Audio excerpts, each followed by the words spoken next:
Assalamualaikum warahmatullahi wabarakatuh. Kita ketemu lagi dalam perkuliahan Sistem Berbasis Pengetahuan. Pada pertemuan kali ini, di sesi kedua, kita akan membahas tentang Knowledge Engineering. Pada materi kali ini adalah apa itu pengetahuan, ya. Kita akan mengelaborasi definisi tentang pengetahuan, khususnya kaitannya dengan topik yang sedang kita bahas pada semester ini tentang sistem berbasis pengetahuan. Kemudian arsitektur dasar dari sistem berbasis pengetahuan serta peran orang-orang yang terlibat di dalam pengembangan sistem berbasis pengetahuan, yaitu ada ahli atau pakar, kemudian ada insinyur pengetahuan atau knowledge engineer, ada software engineer, dan ada pengguna tentunya. Oke, apa sih pengetahuan? Nah, ini pertanyaan kita ya sebelum kita masuk ke materi kita lebih jauh. Pengetahuan adalah pemahaman teoritis dan praktis dari satu objek atau domain.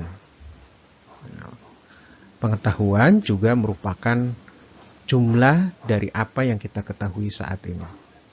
Ya, jadi subjek atau domain.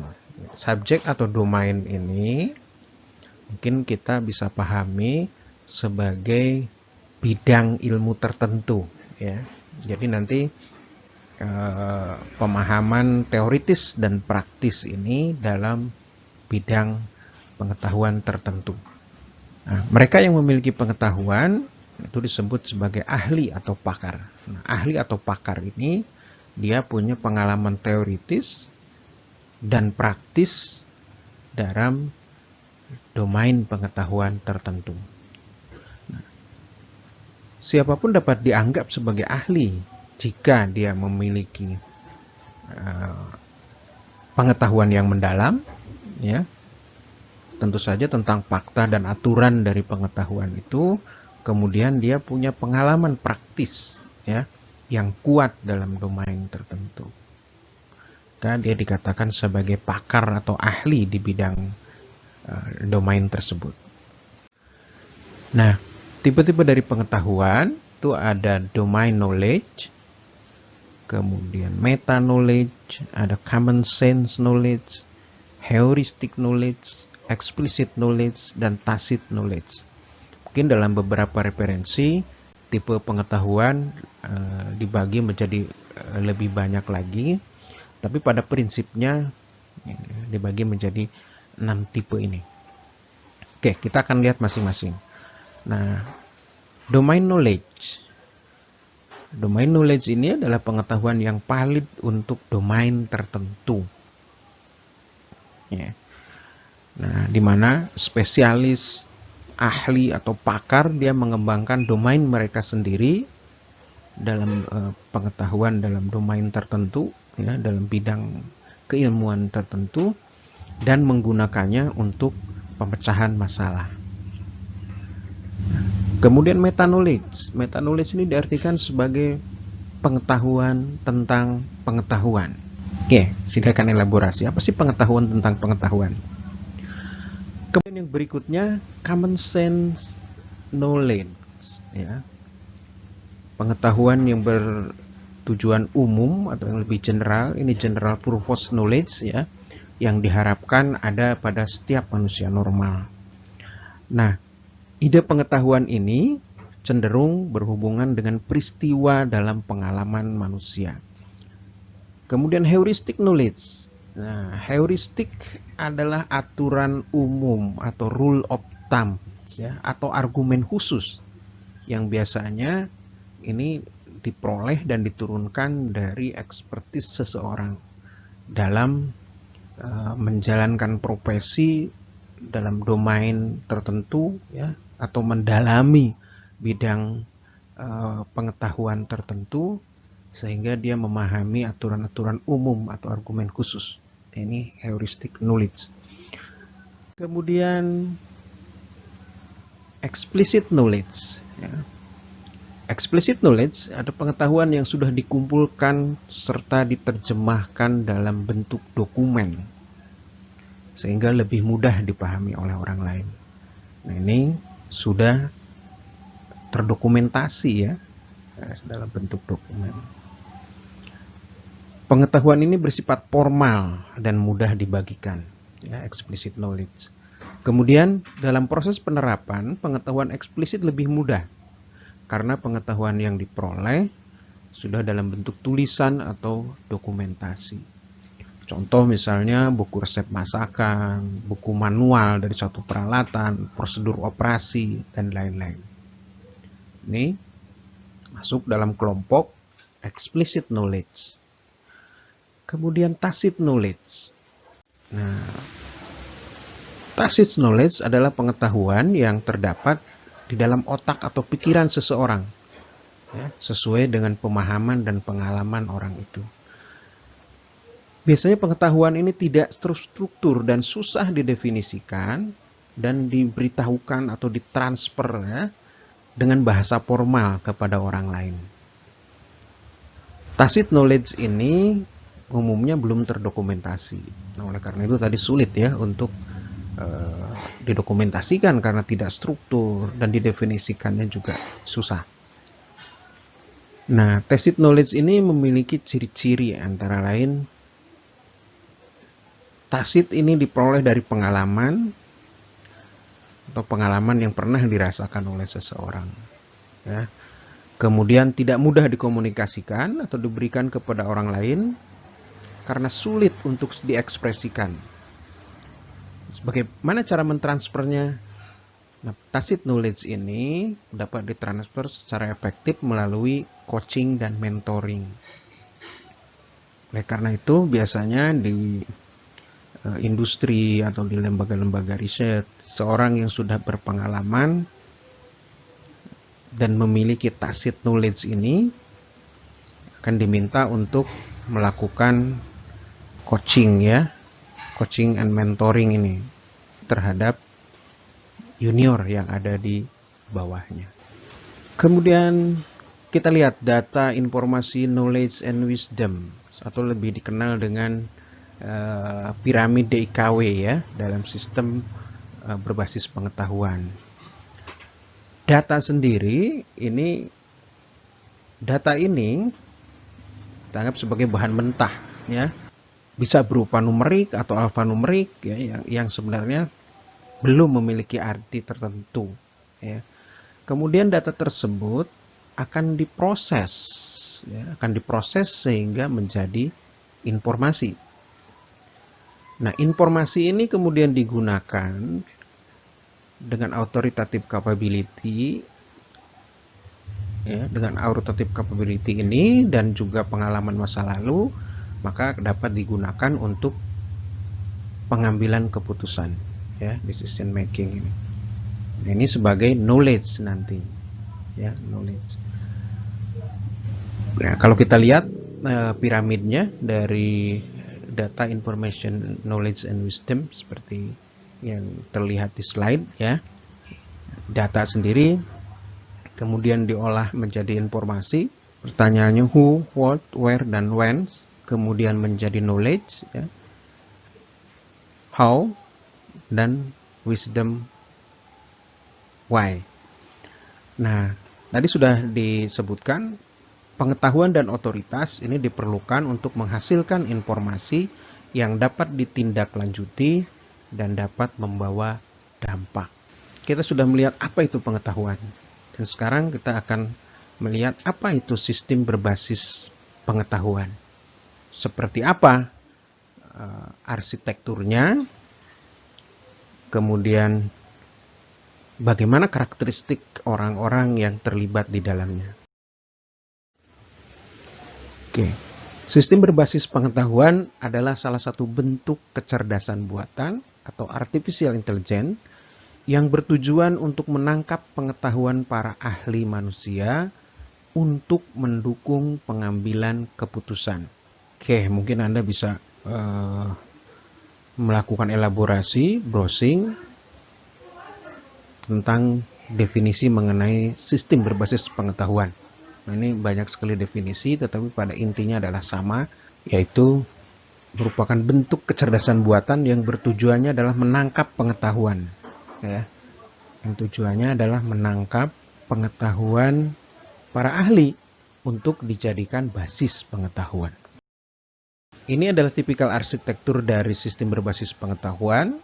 Ada domain expert, di sini adalah tempatnya para ahli. Kemudian ada knowledge engineer.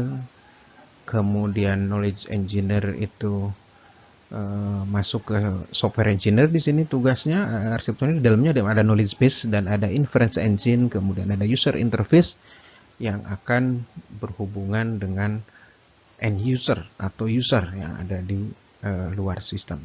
Dari domain expert itu, kemudian pengetahuan akan diakuisisi oleh knowledge engineer. Ya. Oleh karena itu di sini ada proses knowledge acquisition. Pengetahuan yang dimiliki oleh ahli kemudian diakuisisi oleh knowledge engineer. Kemudian knowledge engineer akan melakukan proses representasi dari pengetahuan, ya, akan direpresentasikan dalam bentuk model yang dapat diproses secara komputasi, ya, sehingga menghasilkan basis pengetahuan. Kemudian dilanjutkan nanti dibangun sistem mesin penalaran atau inference engine oleh software engineer dan dibuat user interface agar bisa berhubungan dengan pengguna yang ada di bagian luar dari sistem.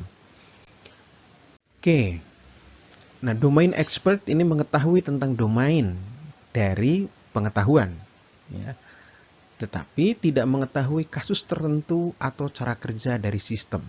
Ini kita akan melihat penjelasan masing-masing domain ya yang ada di dalam arsitektur sistem berbasis pengetahuan. Kemudian knowledge engineer ini bertugas merancang, membangun, dan mendebak basis pengetahuan dengan berkonsultasi tentunya dengan pakar domain.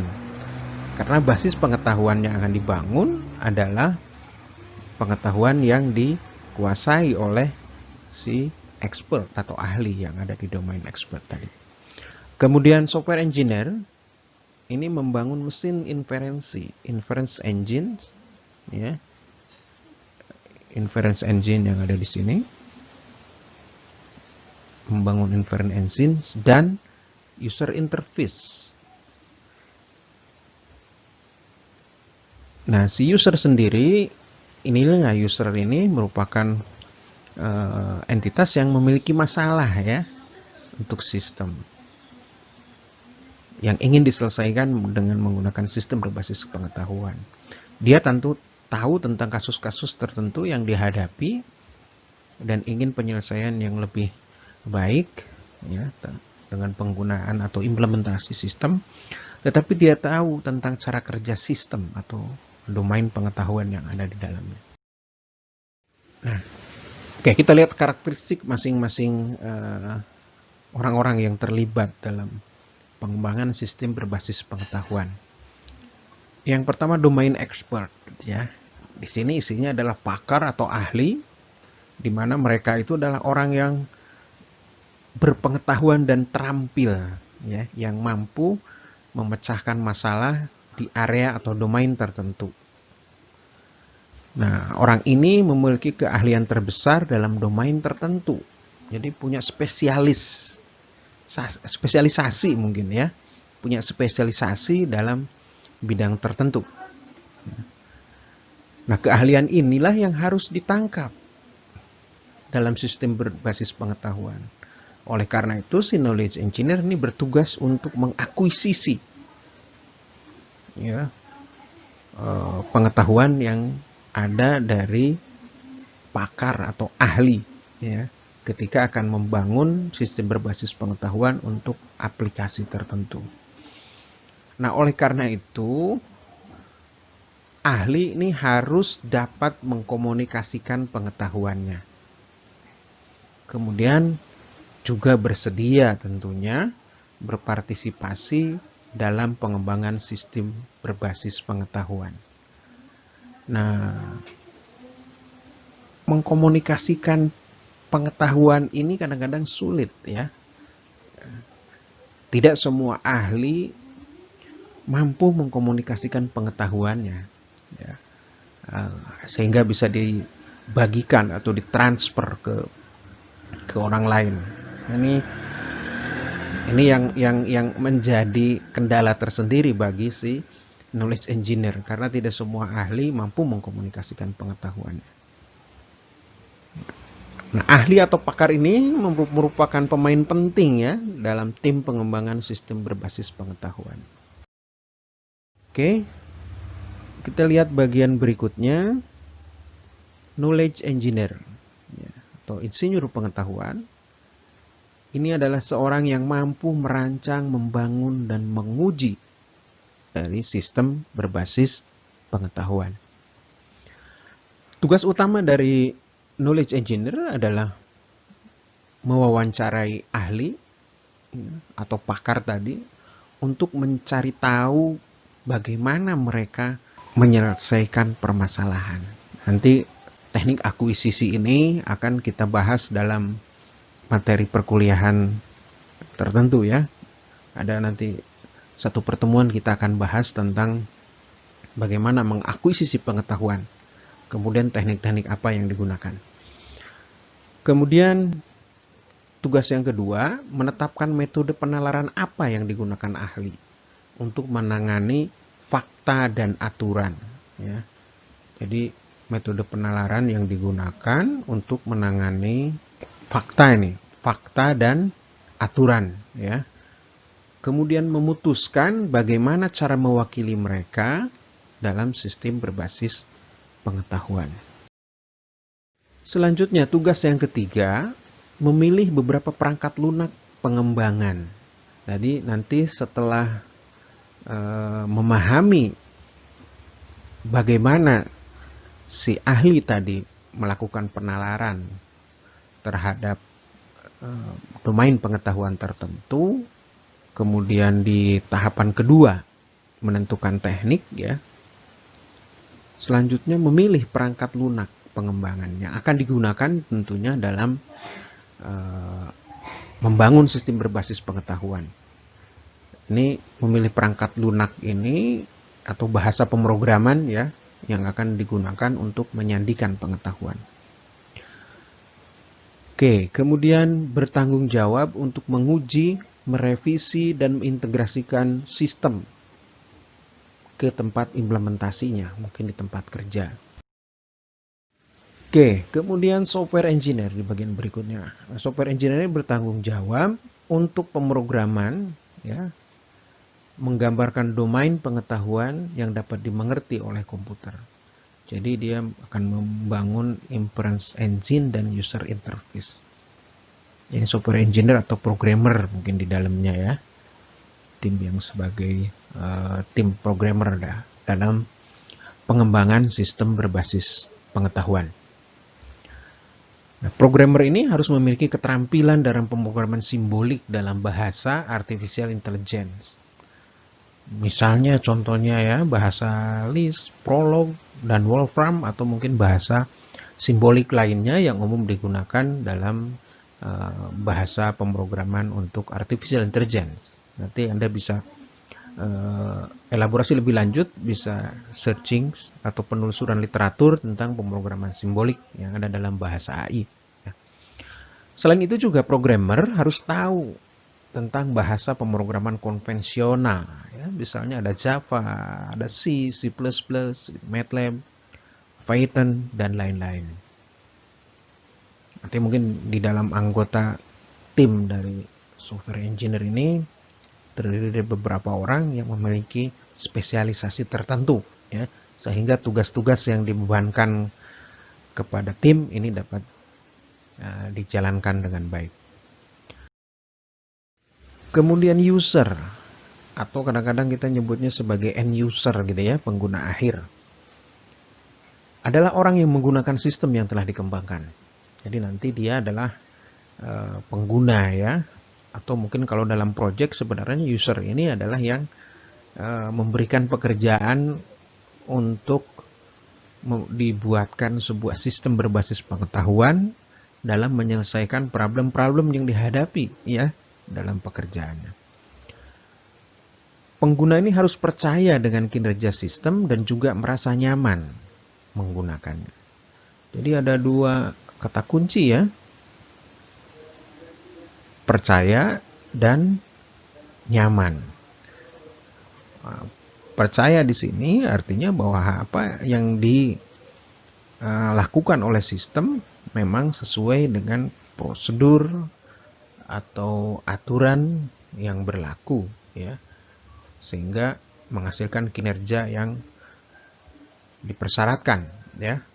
Nah, nyaman ini terkait dengan interface yang dibangun ya, sehingga si user merasa tidak terganggu atau nyaman menggunakan dari sistem berbasis pengetahuan yang dikembangkan. Nah, untuk itu maka desain antarmuka pengguna ini penting ya dalam keberhasilan proyek pada saat kita membangun sebuah sistem berbasis pengetahuan. Di sini kontribusi pengguna akhir ini penting ya, memberikan masukan-masukan kepada tim untuk membangun desain antarmuka sehingga membuat pengguna menjadi nyaman. Bagaimana pengguna bisa memberikan pengetahuan dan berkontribusi dalam pengembangan sistem berbasis pengetahuan dan kapan? Padahal mereka tidak tahu bagian dalam dari sistem yang dikembangkan. Mereka juga bukan ahli dalam domain tersebut ya. Kemudian mereka tidak tahu informasi apa yang relevan, dan mereka juga tidak tahu sintaks yang ada di dalam sistem. Tetapi mereka memiliki informasi penting tentang kasus tertentu yang menarik. Mereka punya informasi, punya pengalaman tentang kasus-kasus yang dihadapi dalam domain itu, ya, sehingga dia punya masukan penting bagi desain dari sistem. Kemudian sistem dapat menentukan informasi apa yang relevan dan meminta informasi tertentu kepada user. Nah, dari top down ini mungkin dapat menentukan informasi apa yang relevan. Ada 3 jenis tujuan query data atau informasi dari user. Yang pertama, tujuan yang jawabannya tidak diharapkan oleh pengguna, sehingga sistem tidak pernah bertanya. Ya. Ini penting didesain. Kalau memang user nggak memerlukan, ya sistem nggak usah menanyakan hal-hal yang memang tidak diperlukan. Tujuan pengguna harus tahu jawabannya. Ya. Yang kedua, goals-nya adalah pengguna harus tahu jawabannya. Dan yang belum mereka berikan jawabannya. Kemudian goals yang ketiga ada yang telah dijawab oleh pengguna. Nah, ini tujuan kita meminta data ya atau informasi kepada user ya. Contoh misalnya pada domain elektrikal. Desainer dari sebuah rumah pasti dia akan tahu bagaimana saklar dan lampu dihubungkan dengan kabel dalam rumah itu. Tapi dia tidak tahu apakah saklar lampu tadi dalam posisi naik atau turun. Berbeda dengan user, penghuni rumah misalnya, dalam semua rumah baru itu. Kebalikannya, dia tidak tahu bagaimana saklar dan lampu dihubungkan dengan kabel. Yang tahu adalah desainer dari rumah tadi. Tapi dia akan tahu ya melalui pengamatan apakah saklar lampu naik atau turun karena dia penghuni rumah. Ini contoh pada domain elektrikal pentingnya query atau meminta informasi ya terhadap user. Nah, pengguna mungkin tidak mengetahui kosakata yang diharapkan oleh insinyur pengetahuan. Ya. Nah, oleh karena itu perancang sistem harus menyediakan item-item menu ya, di mana pengguna harus memilih yang terbaik. Cara mengkomunikasikannya seperti itu, karena mungkin si user menggunakan bahasa yang berbeda ya dengan insinyur pengetahuan. Pengguna dapat memberikan jawaban dalam bentuk yang bebas. Ya. Kemudian sistem tentunya membutuhkan kamus yang besar untuk memetakan tanggapan ke dalam bentuk internal yang diharapkan oleh sistem. Nah, menanyakan kepada user ini sebenarnya hanya salah satu contoh saja bagaimana menggunakan berbagai sumber informasi pada saat kita membangun sistem berbasis pengetahuan. Ya. Ada banyak jenis subtujuan sebenarnya dalam penggunaan berbagai sumber informasi pada saat kita membangun sistem berbasis pengetahuan. Yang pertama misalnya hal-hal yang diatur oleh sistem, kemudian fakta-fakta yang dimiliki oleh sistem, kemudian yang berikutnya hal-hal yang seharusnya dapat dijawab oleh pengguna, kemudian hal-hal yang mungkin dapat dijawab melalui situs web, misalnya waktu kedatangan penerbangan atau jadwal penerbangan dan lain-lain. Kemudian hal-hal yang mungkin dapat dijawab oleh database ya, misalnya nomor telepon seseorang, arti sebuah kata. Nah, ini yang berkaitan dengan database. Namun demikian, setiap sumber informasi ini memiliki karakteristik masing-masing, sehingga kita harus memahami masing-masing karakteristik dari sumber informasi tadi. Oke, bagaimana pengembangan dari sistem berbasis pengetahuan? Sebagian besar sistem berbasis pengetahuan ini merupakan sistem simbolik, dan di dalamnya ada dua bagian berbeda yang harus dimasukkan ke dalam sistem berbasis pengetahuan. Yang pertama adalah representasi pengetahuan, yang biasanya ini merupakan hasil dari akuisisi pengetahuan. Ya. Yang kedua adalah inference engines. Ini yang dibangun berdasarkan basis pengetahuan atau knowledge base yang ini dikembangkan berdasarkan hasil akuisisi pengetahuan yang kemudian direpresentasikan dalam proses representasi pengetahuan. Oke, mungkin itu saja yang saya dapat sampaikan pada pertemuan kali ini yang kita bahas pada materi tentang knowledge based system arsitektur.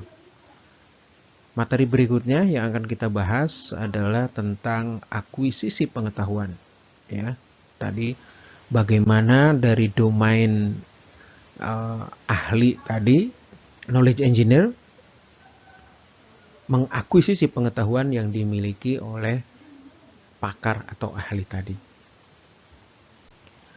Oke, silakan kalau ada pertanyaan tentang materi hari ini bisa disampaikan di ruang diskusi yang telah disediakan pada sesi online ini. Demikian materi hari ini. Assalamualaikum warahmatullahi wabarakatuh.